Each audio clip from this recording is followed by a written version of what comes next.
Dicen que la para España, la del inagotable y misterioso renacer que una vez más podrá asombrar al mundo con el esplendor súbito de su renacimiento inesperado. Era una fusión de la comprensión, de la indulgencia y de la esperanza y de la bondad. Ese era Pablo Iglesias. En nombre del gobierno provisional de la República Española, doy posesión a la señorita Victoria Kent de la Dirección General de Prisiones. De agradecimiento a este gobierno de la República Española, que de esta manera trae a colaborar a la mujer.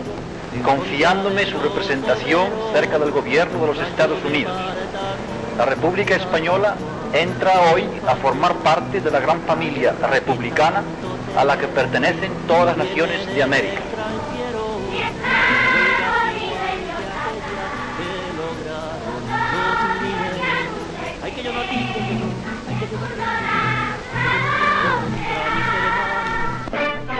Eliseo Izquierdo, que queda, te voy a tutear, ¿no? Porque una vez... Estaría bueno. Una vez casi me multas. Somos colegas. Exactamente. ¿Qué edad calzas ya? ¿Qué edad calzas? ¿Qué edad tienes? Bueno, ya ni casi me acuerdo. Ya he pasado de los 95. Ya. 95. Yo nací el Día de la República, el 14 de abril de 1931. Es decir, que ya llevo, de los 95 llevo pues unos 3 meses. ¿Tú celebras la República? No solo por tu cumpleaños, sino por República per se. Bueno, celebro mi cumpleaños y me alegro que haya nacido un día realmente tan señalado porque es un día en cierto modo de triunfo y de profundo fracaso. Yeah. El fracaso de una España que estuvo a punto de entrar de lleno en la modernidad y aquello por una serie de circunstancias pues se yuguró, se frustró. Sí, señor. Sabes que ahora se llama videopodcast, es una entrevista al fin y al cabo, sí. Pero este formato lo llaman videopodcast, aunque esta es más bien una entrevista televisiva, porque el formato videopodcast al final, oye, pues ponemos unos microfonitos de radio y tal, pero bueno, hoy las circunstancias del lugar no nos permiten poner una mesa, no pasa nada, estamos preparados para casi todo, mira qué bien, escucha. Tenemos las campanas de la Concepción aquí al lado mismo. Porque este edificio, ¿de quién es? ¿Qué es? ¿Qué representa? Yo lo sé, pero me gustaría que lo contaras tú. Este es un edificio realmente, no quiero emplear una palabra que está totalmente ya desprestigiada, que es la palabra emblemática. Ya todo es emblemático. Sí. Pero este es un edificio singular, es un contenedor muy curioso, muy interesante, ¿no? Por eso creo yo que lo hemos elegido sí. Muy oportunamente, sí. Porque este es un edificio cargado de historia y un edificio que contiene mucha, pero mucha historia. Porque aquí hay un nombre, Cayetano. Sí, Cayetano Gómez fue un palmero que tuvo el acierto de estar reuniendo cosas que de otra forma, si no todas, la mayor parte se hubiesen perdido, hubiesen desaparecido. Él fue reuniendo todo esto y llenó esta casa que es una casa muy importante. Esta casa es la antigua morada de los Valois. Sí. Aquí estuvo la siervita de Dios, ese mítico personaje del Sausal, que en fin, todos los meses de febrero de cada año pues es especialmente recordada en La Laguna y pasan por su sarcófago miles de personas, porque hay como una especie de, diríamos, de devoción popular por este personaje realmente interesante, ¿no? Y en la actualidad está configurado como un museo que quiere de alguna manera mostrar todo lo que es una casa o fue una casa canaria en los tiempos pasados. Aquí puedes encontrar de todo, por ejemplo, cosas tan curiosas como decenas y decenas de dedales, Sí. algo tan pequeño, palmatorias de todos los gustos. ¿Cayetano tenía una obsesión por el coleccionismo o Sí, él era un coleccionista. o tenía nato. una misión? Lo que pasa es que él se aprovechó de la época de las vacas flacas, sobre todo de la posguerra, en que la gente necesitaba comer y se desprendía de cosas por un dinero. Y él tenía, porque es de una familia de agricultores de La Palma, y tenía dinero suficiente como para ir pagándole a toda esta gente, y fue rescatando todo este patrimonio que luego su hija Remedios Gómez pues se encargó de ir seleccionando, clasificando pacientemente. Ha sido una labor de muchísimos años y con el asesoramiento de personas cualificadas, y entonces ha reunido todo este enorme material que hay, ya digo, de los más vajillas, hay platos que son de una belleza extraordinaria. Y esto que estamos aquí es lo que llaman el gabinete. Esto es el clásico entresuelo de las casas canarias, y esto aquí tenía pues un lugar de recogimiento, y a mí me ha parecido que puestos a tener una conversación, qué mejor lugar que este, que evoca tanto el pasado y el presente de La Laguna, porque La Laguna tiene un pasado, pero tiene también un presente. La Laguna se ha recuperado. Yo diría que hoy La Laguna es una ciudad de moda en las islas. Absolutamente. Totalmente, porque además La Laguna tiene una gran ventaja, que es una ciudad muy paseable. Yo creo que la ciudad más paseable Es que la tenemos. ciudad, eso te iba a decir, es la ciudad paseable. Paseable, ¿no? Sí. Y aquí se practica aquello que nosotros llamamos el lagunear. Sí. El lagunear, que no es sencillamente ni pasear, ni conversar, sino sencillamente, diríamos, cumplir con un rito de encuentro con el pasado, el presente y posiblemente también adivinando el futuro de esta ciudad. Lagunear ya no está, es una palabra que la registra la Academia Canaria de la Lengua, ¿no? Sí. Lagunear ya. Yo curiosamente estuve en el arranque, en la raíz de la palabra lagunear. En aquel entonces, en plena dictadura, la laguna a las 9 de la noche quedaba absolutamente desierta. Bueno, pero hasta hace unos años también. Pero bueno, pero en esa época estaba totalmente desierta, y solo había pues policías merodeando por las calles para mantener el sacrosanto orden. Entonces, un grupo de ateneístas salíamos del Ateneo después de haber celebrado una junta ordinaria, una junta normal de gobierno. Pues estábamos entre ellos Alfonso García Ramos, Victoriano Ríos, Alberto de Armas, yo no recuerdo alguien más, y yo. Y de pronto, desde una esquina, nos sale un gris que era uno de los viejos policías. Un guardia nacional, un policía armado. Un policía armado. Un policía armado. Y se encara con nosotros y dice: ¿qué hacen ustedes por aquí? Y Victoriano, que era el más corpachón, más alto, le dijo: laguneando. Tío, se quedó desconcertado, y después de un pequeño silencio dijo: ande.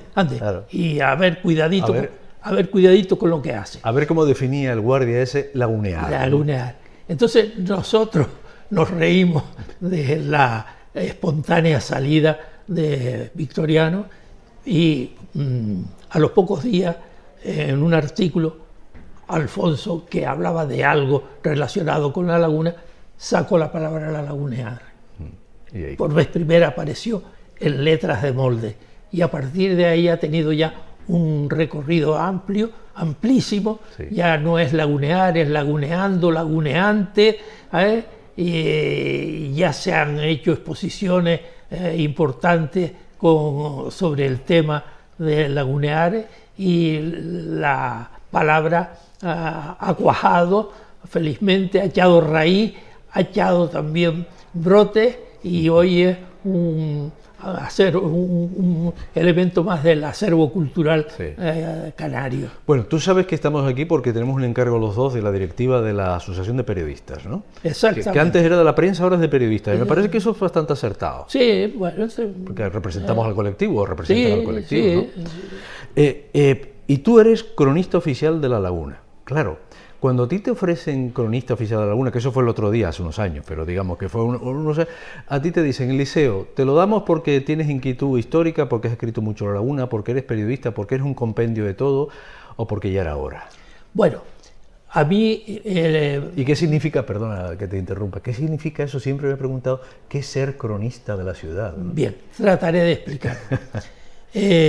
Un día, el que era entonces... Nada. ¿Te buscamos agua? ¿Te buscamos agua? Bueno, sí, un poquitín. Vamos a buscarte agua. El que entonces era director de la Económica me llamó y me dijo, don Eliseo, me trataba muy respetuosamente, don Eliseo, ¿me puede venir por aquí que quiero hacerle un encarguito? Mire, don Jorge, muchas gracias, pero yo ya pasé de los encarguitos. Yo, como usted sabe, menos director he sido de todo en la Económica porque he sido durante mucho tiempo el jefe de la sección de comunicación, he sido censor, en fin, he sido de todo menos, y no por otra cosa que porque yo no acepté el cargo en aquel momento porque era ya presidente de la Real Academia Canaria de Bellas Artes y no me parecía lógico estar en dos puestos. A lo mejor no hubiese sido elegido, pero en fin, quiero decir que antes de que se me propusiera ya yo renuncié al cargo. No, es para otra cosa.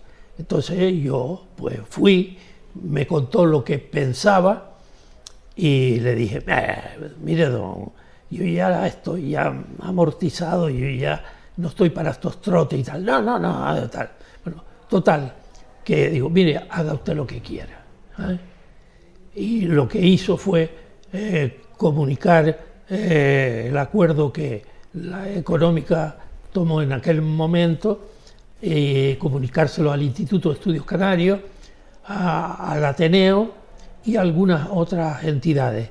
Finalmente fueron la Económica, el Ateneo y el Instituto de Estudios Canarios quienes conjuntamente me propusieron y después de no sé qué tiempo sería, una mañana me llamó el entonces alcalde de la ciudad, que el actual presidente del gobierno de Canarias, Fernando Clavijo, para decirme que había sido nombrado.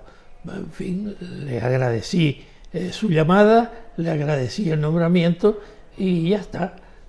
Y en cuanto a qué es ser cronista. ¿Te cuentan contigo para cosas? Bueno, sí, de vez en cuando. Yo he hecho más de un dictamen, tengo la obligación de al menos escribir algo sobre la laguna una vez al año y yo... Escribes más. O sea que todavía a mi edad, todavía sigo de vez en cuando escribiendo alguna cosa. Todos los días por gimnasia escribo algo. Lo único que pasa es que ya con 95 años es evidente que no es la rapidez ni la celeridad de un redactor de 30, 40, 50, incluso 70 años. Bueno, pero ahora tienes el aplomo, tienes la reflexión, tienes la historia, tienes la memoria, que esa no la has perdido. Bueno, yo siempre he dicho que quiero vivir mientras el palomar funcione. Sí, señor. Es decir, mientras la memoria se mantenga, porque si no, ya dejas de ser tú. Y entonces, ¿para qué estar dándole la lata a los que están alrededor tuyo? Yo quiero vivir mientras la memoria se me mantenga. Y afortunadamente, aunque a veces se va tornando lenta, pero sigo manteniéndola y es una fortuna, en fin, yo diría que bastante íntegra. No sé si estás haciendo una declaración de intenciones. Bueno, de todo. Yo quiero, decir, me sigo interesando, sigo siendo un ser curioso, me sigue interesando lo que está alrededor mío e incluso lo que no está alrededor mío. Yo sigo todos los días leyendo 3 periódicos. Sigo haciendo todos los días pues 3, 4, 5 o 6 crucigramas diferentes como forma de gimnasia mental, porque las cosas se mantienen. Es lo mismo que tengo que, aunque ya utilizo bastón, tengo que salir todos los días y hacer un poco de ejercicio. Sí, dime. Para que no se me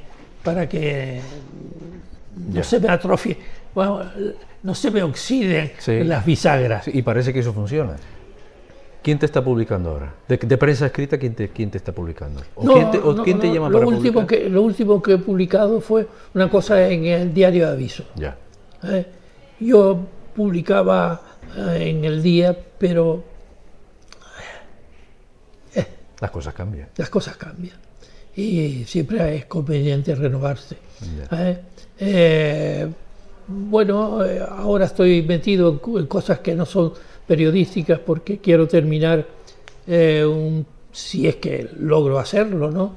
Un trabajillo relativo a un músico lagunero del siglo XIX que estuvo en las Cortes de Madrid y Nápoles. Y he conseguido una documentación que me parece que es interesante y que vale la pena hacer una especie de gran reportaje abierto, incluso para dejarle de esa forma a los especialistas, a los técnicos, a los investigadores a fondo, que es una cosa diferente a la de ser periodista, claro. Dejarle espacio para que puedan ahí ahondar y sacar material que estoy seguro que quedará muy interesante. ¿Y esas cosas las llegas porque eres ratón de biblioteca o ratón de archivo insular o porque te las proporcionan? Yo siempre he estado muy interesado por el pasado de las islas. Mi primer artículo fue precisamente para evocar el recuerdo de ese músico que se llama Eugenio Domínguez Guillén, en el primer centenario de su fallecimiento, para que no pasase desapercibido, para que se recordase. Y a partir de ahí yo siempre he estado... En realidad, lo primero que yo escribí y que se publicó fue un trabajo escolar. En el año 1946 celebró el Instituto de La Laguna, se celebró el primer centenario de su fundación. Sí. Entonces, en fin, era un momento de penurias incontables, pero dentro de la monotonía del vivir diario, aquello apareció como una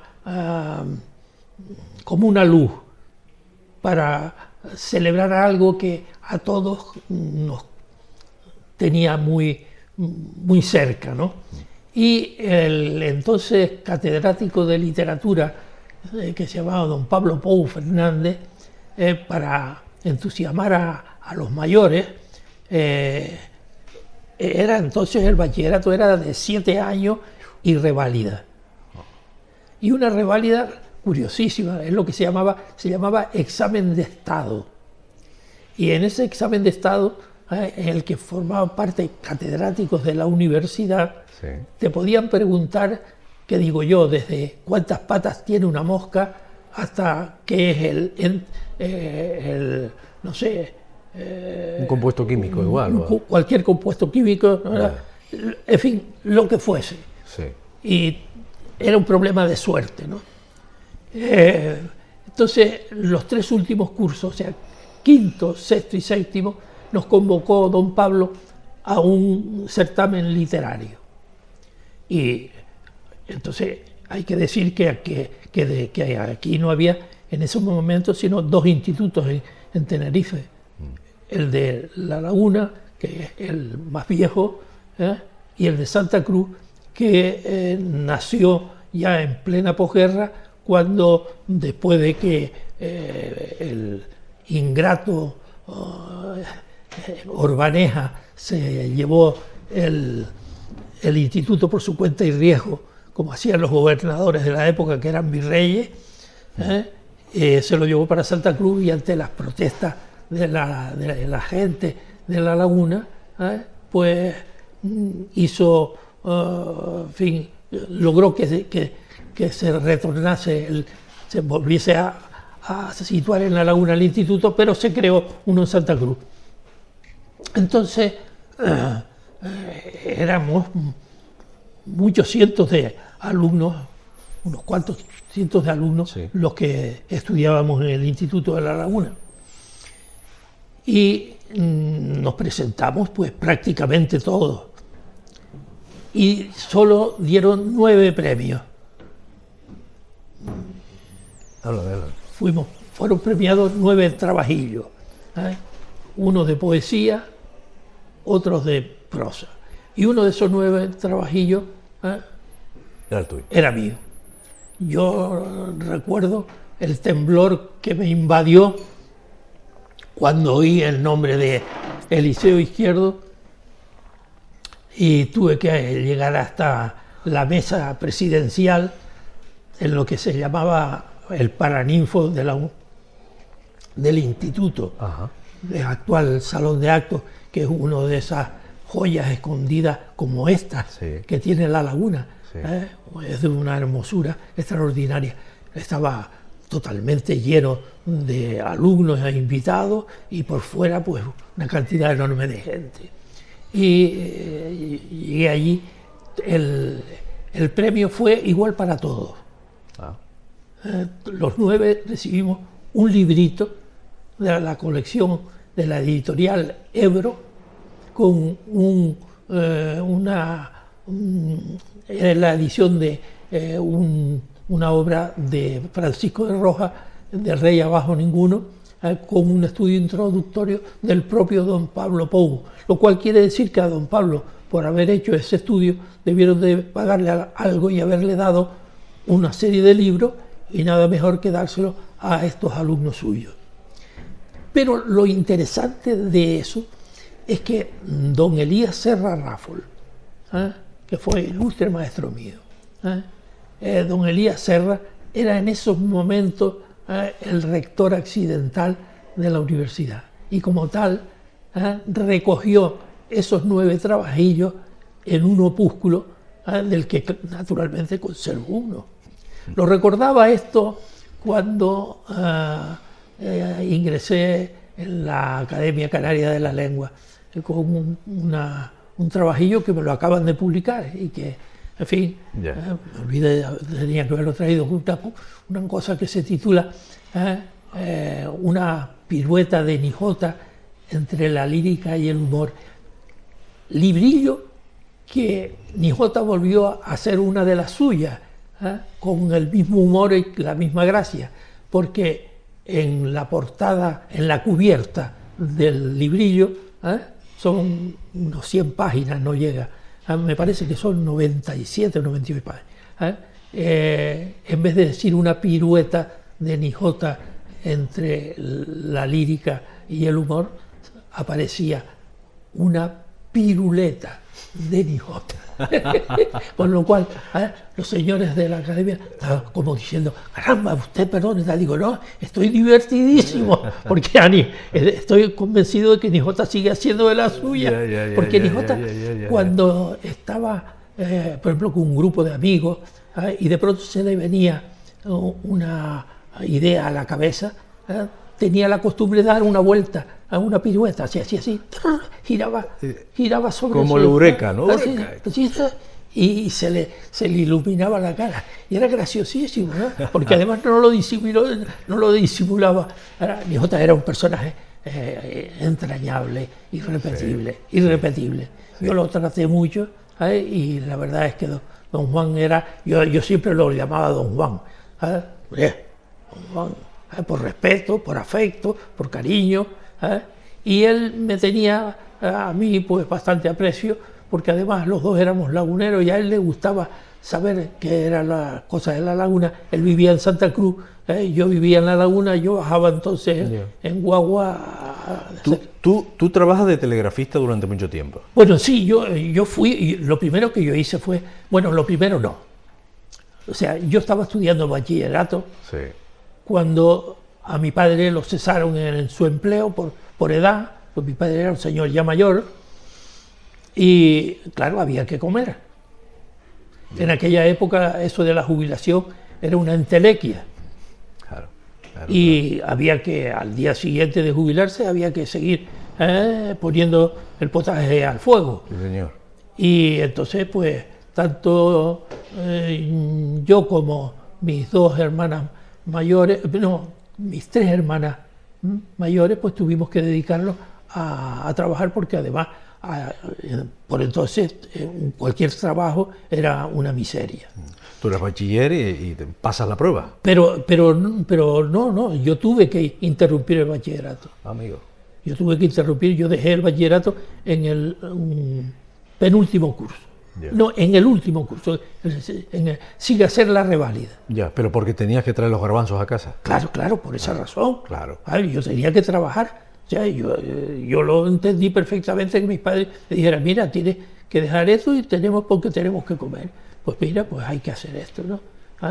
Y lo primero que yo hice fue cobrar letras de banco aquí en una agencia bancaria, no en un banco. Entonces no había nada más que un banco en La Laguna, el Banco Bilbao, que era heredero del antiguo Banco Pozuelo. Pero sí había una agencia del Banesto, que la llevaba una señora, se llamaba Doña Carmen. Amigo. Y entonces yo me dediqué a cobrar, a dejar el aviso, cobrar, y si no, dejar el aviso de las letras por toda la laguna. Sí. Hasta que un día un tío mío, que era segundo jefe de telégrafos en Santa Cruz de Tenerife, llamado Domingo Izquierdo, me llamó y me dijo, oye, Eliseo, la Dirección General acaba de autorizarnos 5 plazas de interino, ¿te interesaría? Pues mira, yo voy a ver, yo te llamo inmediatamente. Entonces lo consulté con mis padres y me dijeron, hombre, pues qué duda cabe, yo creo que sí. Y yo entonces empecé a trabajar en Santa Cruz. ¿Y en ese trayecto te aflora el tema del periodismo o de opinador periodístico? No, te lo diré ahora. Entonces yo estuve trabajando en Santa Cruz de Tenerife 5 años. Sí. Lo interesante de esto es que los que entrábamos así íbamos directamente a lo que se llamaba el turno de 3, porque entonces telégrafo en Santa Cruz era una oficina permanente. Claro. Y entonces había 3 turnos, mañana, tarde y noche. Entonces las guaguas, que era el servicio era de los oramas, la llamaban la exclusiva, terminaba el último servicio, la última conexión de Santa Cruz con La Laguna era a las 11 de la noche. Y por la noche jamás se terminaba en telégrafo antes de las 11, el que más pronto salía. Entrábamos a las 8, porque sí, había que cumplir una serie Ya. de Ya. cosas del trabajo de la época. Y entonces, para no quedarme en Santa Cruz toda la noche tirado, pues cogía, como se dice vulgarmente, el cochito de San Fernando, a ratitos a pie y a ratitos andando, y subía de Santa Cruz a la laguna, pues no sé, siempre empezaba a caminar pues a las 11:30, 12 menos cuarto, porque había que dejar todo el servicio, había que dejarlo a cero. Había que cerrar todo, cada aparato, y el que me tocaba, pues había que dar. Y entonces, el que llega se lo encontraba cero, iniciaba empezaba, claro, su turno. Pero lo mío tenía yo que dejarlo todo, los diarios, todo completamente completo, ¿no? Sí. Y entonces subía. A veces tenía la fortuna de que pasaba o estaba a punto de pasar la llamada guagua perrera, que pasaba por allí, junto a la Alameda del Duque de Santa Elena, frente a Telégrafo, donde estaba al comienzo de la calle San José, donde estaba Telégrafo entonces. Sí. Y pues cogía la guagua y que me dejaba en la Cruz del Señor.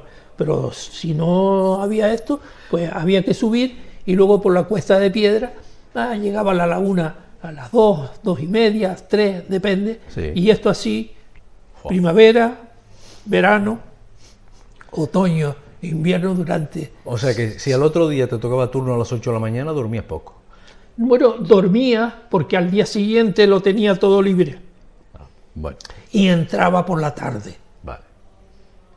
Y después, luego por la mañana, Sí. y luego por la noche. Pero ¿es tu oficio de telegrafista el que te lleva a ser periodista? No, o sea, yo antes de haber hecho esto, yo ya había publicado alguna cosilla. Sí. Pero durante el tiempo que estuve en Telégrafo, apenas escribí algo. Claro. Ya escribías bastante.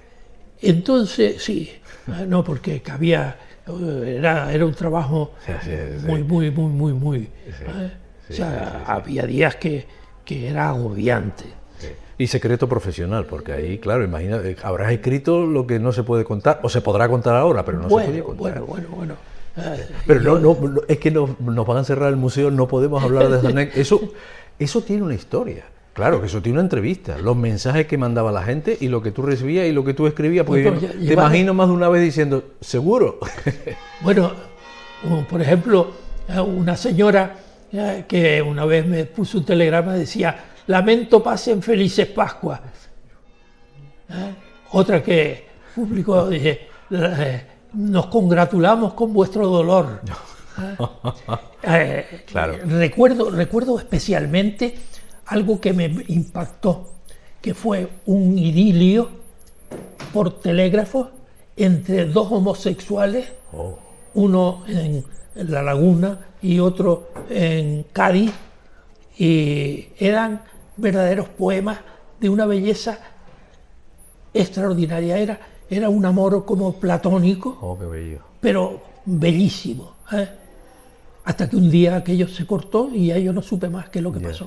¿Y a ti en esa época te impactaba que dos hombres tuvieran una relación? Bueno, sí. ¿O ya venías tan evolucionado que no...? En telégrafos te acostumbras a todo, porque telégrafos éramos confesores laicos. Ya. Se nos confiaban muchísimos mensajes. En cierta ocasión, que me lo imagino. alguien que quiso ponderar la importancia de correos por encima de telégrafo, lo cual me parecía una estupidez, porque cada uno tenía su margen, su campo de acción. Su campo de acción, ¿no? Quiso decirme que lo importante era lo de ellos y tal. Entonces, lo único que se me ocurrió decirle: mira, no sé si tú me entenderás, pero a ustedes les confían objetos, cosas, materiales, a nosotros palabras. Y efectivamente, o sea, yo recuerdo, por ejemplo, un telegrama graciosísimo que una vez llegó a mis manos y que, imagínate tú cómo sería eso cuando llegó. Decía más o menos así: amor mío, falta hora y media, esto desde Las Palmas, ¿no? Sí. Falta hora y media para estar a tu lado, que el tiempo y la distancia alargan y aumentan. Stop. Ansiando encontrarme junto a ti para admirar en tus ojos la inmensa bondad del Creador, te envía millones de besos tu Pepe. ¿Sabes? Claro, el telegrama era tan gracioso, tan grande, tan disparatado, que pasó por todas las manos de todos los que estábamos ahí con el cachondeo correspondiente, todos los que estábamos en la sala de aparatos. Luego eso había que enviarlo a todo el proceso hasta que tenía que el repartidor llevarlo. Yo estoy seguro que un telegrama tardaba entre 3 y 4 horas en llegar a su destinatario. Aquello debió haber llegado cuando ya estaba posiblemente de vuelta de toda aquella maravilla, aquel maravilloso encuentro, y empezaban las primeras disfunciones. Me sorprende que te lo aprendieras, claro, o te lo llevaste, o lo notaste, o lo escribiste, pero bueno, eso... Bueno, no, pero ahí habían cosas. Otra vez me apareció un tipo loco completamente, me dijo, soy el nuevo jefe del Estado. Ay, madre. Y digo, a sus órdenes. Se pone inmediatamente este telegrama. Me dio un papel con aquello era infumable, ¿no? Y yo le dije, perdón, que inmediatamente lo paso. Me senté en el teletipo, sí, y empecé a hacer que... ¿Qué escribías? Y entonces al final dije, Excelencia, está enviado. Dice, pues nada. Dio media vuelta y se marchó. Entonces, claro, yo llamé al jefe provincial y le dije, mire, me ha pasado esto y tal. Y dice, no, lo mejor que ha hecho, de nada, no se preocupe. No, porque claro, pero había telegramas. Bueno, yo recuerdo un señor que era capitán, que cuando tenía que poner un telegrama estaba entre 2 y 3 horas. 2 y 3 horas. Y tiraba de formularios para hacer 4 o 5, porque empezaba, como se cobraba, el telegrama se cobraba por palabra, cada palabra, y si una palabra tenía más de 15 caracteres, era doble. Eso te iba a preguntar. Claro. Y entonces nosotros contábamos todo, ¿no? El nombre, la dirección, el destino, el texto, la firma. Entonces todo, y le pasaba y lo cobramos. Y este señor, para ahorrarse a lo mejor 1 o 2 palabras, pues estaba allí cavilando la forma, lo cual a mí me sirvió para algo muy importante, para entender la importancia de la economía del lenguaje. Yo he procurado siempre, si una cosa la puedo decir, incluso mejor, con menos palabras, evidentemente, jamás acudiría a decirlo, incluso peor, con más palabras por rellenar. Aquí, como esto lo tienen que abrir al público en 10 minutos. En 10 minutos, si no pasa nada. No, lo decía porque, no por economizar tiempo, que no tengo ningún problema por ello, ni tenemos ningún problema en la Asociación de Periodistas. La historia tuya, ¿cómo empieza? ¿Por la tarde? ¿Por el periódico La Tarde? No, yo... Porque ahí hay una anécdota interesante. Sí, bueno, yo... De una portada me han contado. Bueno, yo... ¿Qué te la jugaste? Me volví, yo al cabo de 5 años, una mañana estaba en un telégrafo, y un compañero me dijo que si yo quería ir a trabajar a Telégrafo de La Laguna, porque él tenía que dejar la plaza y ya tenía previsto que iría al Puerto de la Cruz, porque venía del médico y le había dicho que o se llevaba a su hija de La Laguna o se le moría, porque tenía un proceso asmático muy grave. Vale. Entonces yo, aquello, bueno, no voy a contarlo porque sería además gracioso, cómo logramos que aquello, porque tuvo que apelar al ministro de la Gobernación, decirle, mire, don fulano, al jefe de personal, que el ministro está interesado en esto por esta razón, y el otro hombre muy cabreado no tuvo más remedio que tirar todo el papel que ya había hecho y rehacerlo todo para que nosotros esto me lo pudieran. Incluso cuando me dieron el traslado, el jefe entró en el despacho y al grabarse me dijeron, lo han trasladado usted a La Laguna. Y todo el mundo se quedó asombrado.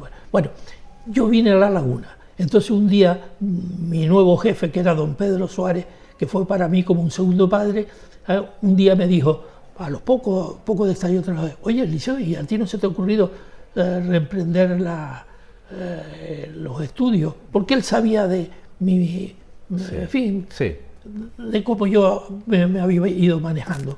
Y yo dije, hombre, claro, don Pedro, pero ¿cómo? Si tengo el trabajo aquí, porque claro, aquí había que trabajar desde las 8 de la mañana hasta las 9 de la noche. O sea, a las 9 de la noche. Había días que estaba hasta las 12 y hasta las 1. Pero bueno, a ver, entonces yo le dije, claro, entonces él mismo se preocupó de arreglar los turnos. Entonces él mismo también me dijo, habla con los profesores y empieza a estudiar por libre. Yo hice mi carrera de filología románica por libre siempre. Tal es así que muchas veces las compañeras digo las compañeras porque éramos 5 chicos y lo menos 30 chicas en el curso. Y las chicas entonces venían al telégrafo y me dejaban los apuntes para que yo pudiera conocer lo cual, qué bueno. En fin, era un gesto de amistad y de compañerismo que impagable, ¿no? Sí. Y así hice yo. Y un día, sabiendo que ya yo había escrito mis cosillas, Antonio de Lorenzo Cáceres, que había terminado justamente la carrera y se había hecho cargo del secretariado de publicaciones de la universidad, me dijo, oye, ¿por qué no haces una notita y se la mandamos al periódico a ver si la publica? Y yo hice la notita, se publicó en El Día y ahí empecé yo a mandar cositas, ¿sabes? En el año 48, cuando se montó la romería de San Benito, pues me llamaron a mí y me pidió Ángel Álvarez, que era uno de los promotores de la romería, que si yo quería ayudarle, ser miembro de la comisión, para enviarle estas cositas y ser yo el que... Y yo enviaba a Aire Libre, a la tarde, al día, las notitas para... en fin, se están celebrando... O sea, que fuiste como un jefe de prensa. Bueno, también, sí. ¿no? Claro. Y entonces yo empecé, y en lo que respecta a la universidad, yo no solo hice aquella nota, sino después seguí haciendo varias notas, porque ya Antonio me decía, oye, mira, hay tal cosa que es interesante, y yo publiqué, y entonces en El Día yo mantuve, hasta que tuve que marcharme cuando me nombraron jefe de telégrafo, yo mantuve una sección fija que era vida universitaria, que fue algo así como la primera ventana que se abrió de la universidad hacia la sociedad, porque casi todos los días yo iba a ver al rector, todos los días iba a ver al rector, al vicerrector, a los 3 decanos y al secretario general. Qué bueno eso. Y ellos me daban información, más la que yo por mi cuenta y riesgo iba hablando, y todo eso se publicó. Tenía incluso una cabecera propia que me la diseñaron muy bonita, la tenía a 4, a 3 y a 2 columnas, y eso fue algo así como los antecedentes del actual gabinete de prensa de la Universidad de La Laguna.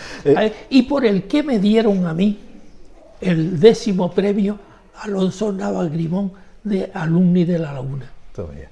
Mira, ¿cuándo eres carne de redacción? Bueno, yo empecé entonces a hacer estas cosas y ya, había dificultades para mandar a Santa Cruz, y yo bajaba y ya lo escribía allí en la redacción. La redacción por la noche no había sino uno o dos, cuando había un redactor o 2 redactores. Del resto la gente iba por la mañana, por la tarde, hacía sus cosas y tal. Y yo empecé siendo el redactor de noche, uno de los redactores de noche.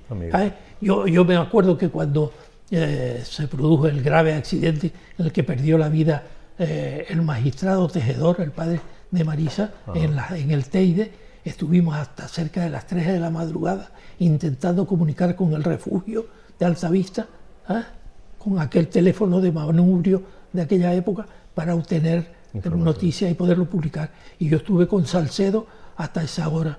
¿Eh? Con Ernesto, ¿no? Sí.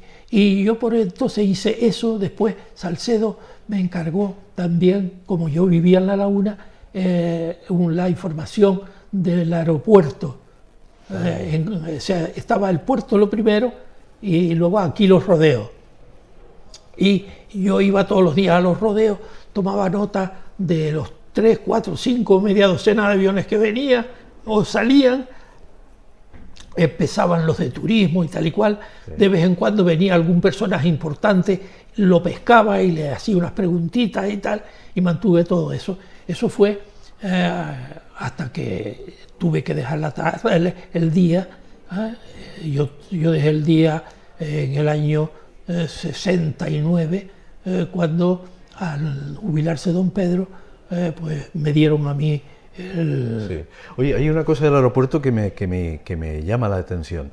¿Tendrías información de quién viene en tal vuelo? Si venía una persona famosa, venía alguien a cantar, venía... Y digo famoso o importante, ¿no? Sí. ¿Tenías una información previa de eso? ¿Cómo era? Sí, bueno, porque claro, aquello era... Los trabajadores del aeropuerto pues, se podían meter todos en un cestito pequeño, ¿no? Claro. Entonces todos nos conocíamos, y hablábamos o sea, aquello se sabía, y sabían que yo estaba haciendo esto y hasta se preocupaban por decirme cosas, ¿no? Sí. Oye, mira, que hay tal cosa que va a venir o que va a haber tal o que se anuncia. ¿Y tú llegas después a tener responsabilidades en la prensa, en el periódico? No, nosotros, o sea, después del comienzo de la dictadura, no se celebraron oposiciones ni se convocaron para redactores. Entonces todos los que estábamos trabajando en el periódico éramos, por ejemplo, Alvarito Castañeda, Pedro, Elfidio, Pancho Ayala, Tinerfe, yo mismo, éramos auxiliares que no nos tenían registrados como trabajadores, porque cuando yo fui a pedir al periódico Al Día la parte mía, me dijeron, no, aquí no hay nada suyo. Tú no tenías vida laboral. Yo no tenía vida laboral. Yeah. Bueno, y entonces yo empecé así, y cuando la famosa ley Fraga, entonces hubo como una especie de repesca de entre todos estos auxiliares, los que tenían más mérito, y allí fuimos todos con nuestros méritos. Obviamente se lo dieron aquí a los dos que eran legítimos del régimen, los dos. Los demás no teníamos mérito, naturalmente, y quedamos fuera, lo cual no hay mal que por bien no venga, porque entonces se abrió la campaña de la necesidad de renovar las redacciones y todo esto, y esto concluyó con la instalación en la Universidad de La Laguna de la sección de periodismo de la Escuela Oficial de Madrid. O sea, venía, aquí se daban las clases, se preparaban, y luego venía un tribunal de Madrid que con 2 profesores de La Laguna confirmaban que efectivamente estábamos ya preparados. Y entonces nosotros fuimos de los primeros de meternos en eso, hacer no recuerdo si eran 3 o 4 cursos, y nos dieron ya el título de periodista profesional de la escuela, mientras que ellos quedaron como periodistas estampillados. Pero bueno. Pero bueno. ¿Tuviste algún problema? Y ahora te voy a ir soltando ya, ¿Tuviste algún problema con el régimen por publicaciones, por cosas? Yo personalmente... Por la autoridad, quiero decir. Yo personalmente no, pero sí el periódico. Pero sobre todo en la tarde, en el día no, porque cuando yo dejé, en el año 69, yo dejé de trabajar en el periódico para dedicarme a telégrafo. Ya. Pero al cabo de un año, Alfonso hablando conmigo, yo era muy amigo de Alfonso, ¿no? Y me dijo, oye, mira, ¿por qué no te vienes para la tarde y arreglamos el turno para que lo hagas? Bueno, entonces yo logré, un poco con la benevolencia del jefe provincial, porque yo no podía hacer las cosas sin mi superior, que era el jefe de Santa Cruz de Tenerife, pues volver otra vez al periódico. Y es ahí, ya en esa época, ya el periódico se podía significar más como una voz independiente y hasta cierto punto, hasta donde era posible, crítica. Yeah. Y así nos mantuvimos. Lo peor fue el final, ¿no? El final cuando según uno agonizaba, según otro ya la había diñado, el innombrable, y en fin, Alfonso publicó un artículo que en primera página que venía a decir algo, no recuerdo perfectamente, pero que decía algo así como diría Ortega, lo bueno que tiene esto es lo mal que se está poniendo. Y esto condujo al secuestro del periódico y a que nos amenazaran. Entonces el grupo, porque nosotros habíamos mantenido los días anteriores una cosa, cuando el jefe del Estado estaba ya agonizando, se daban unos partes médicos que teníamos la obligación de incluir en primera plana, pues lo enviaba F. Yeah. Y ese parte era algo así como un texto críptico. No lo entendían posiblemente ni los que lo habían redactado.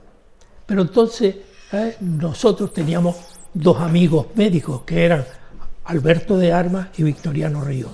Y los llamábamos y le decíamos, oye, dice hoy que el viejo tiene tal y tal cosa y tal y tal cosa. ¿Qué le podemos decir? Pues mira, y entonces nos decían en 4 letras en cristiano. Entonces nosotros presumíamos desde el gabinete de medicina del periódico, del gabinete médico del periódico y tal, y poníamos esto. Entonces desembocó en ese secuestro y para no crear un escándalo nos obligaron a levantar todo lo relativo al artículo de Alfonso y a poner algo en su lugar, con la curiosidad de que ese día llegó momentos antes un parte médico, un parte atmosférico, de parte de meteorología, sí. En el que, entre otras cosas, decía que se presenciaba una situación de inestabilidad generalizada en todo el país. Y eso fue, y lo cogimos y lo metimos ahí. Y dejamos en una mancheta negra para que se viera que nos habían censurado la página interior donde continuaba el artículo de la página primera. Ah, amigo. Y a media tarde nos llamaron y nos dieron, ojo porque puede haber alguna cosa, en fin, póngase a buen recaudo. Y entonces nos fuimos todos a la Cruz del Carmen, al restaurante de Reyito. Sí. Julián Reyes era el dueño, entonces una gran persona, una persona muy agradable, al restaurante de la Cruz del Carmen, y allí estuvimos hasta que con una radio de esa prehistórica se dio la noticia del fallecimiento ya en 20 de noviembre, ya en el amanecer del 20 de noviembre.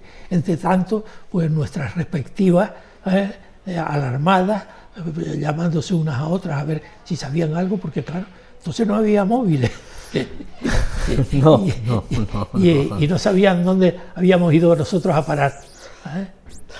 Eliseo, yo te agradezco este rato. Te iba a preguntar, como se le pregunta a los jóvenes, bueno, ¿qué vas a hacer ahora o qué es de ti? Pero ya nos dijiste al principio qué es lo que estás haciendo, qué es de ti. Sí, sigo haciendo lo que puedo, ¿no?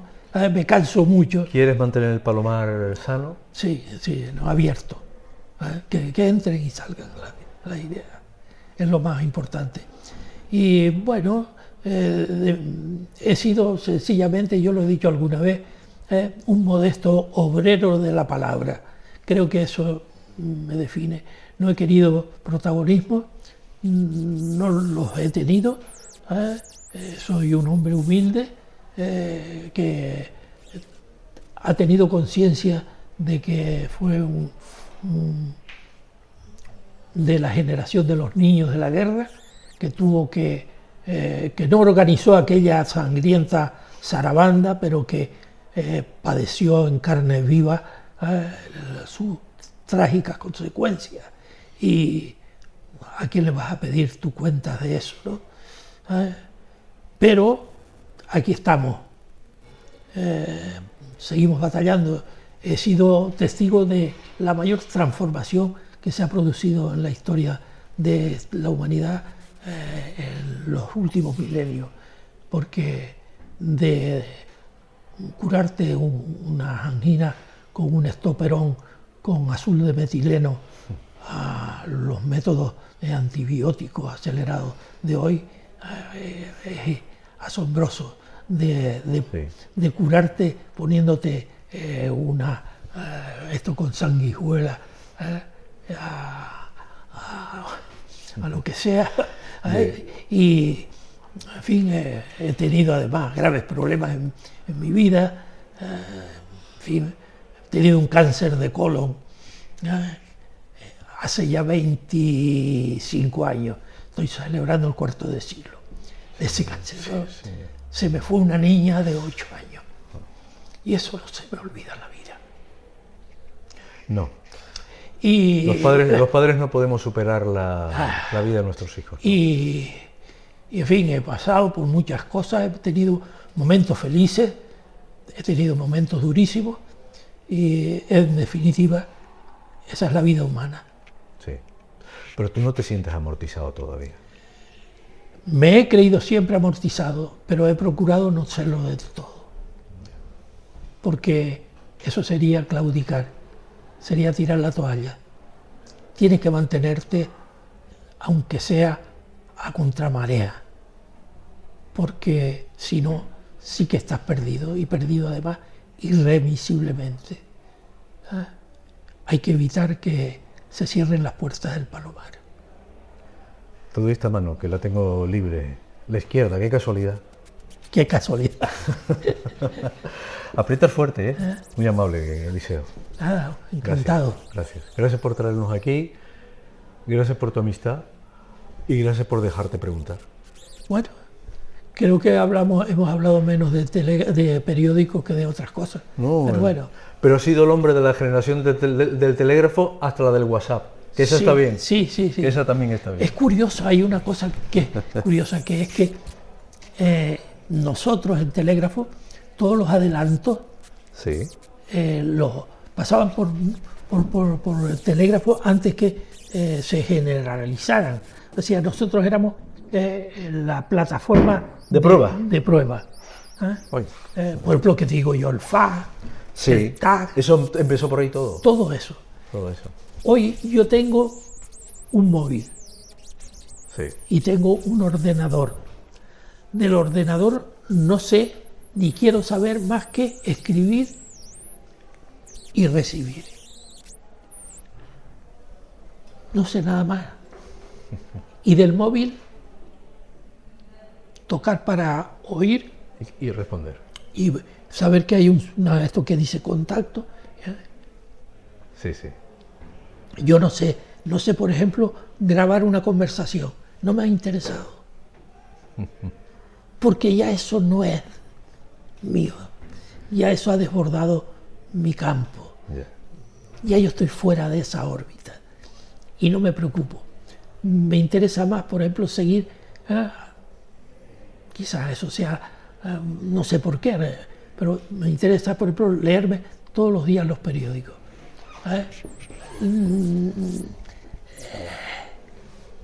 No, lo demás no me interesa.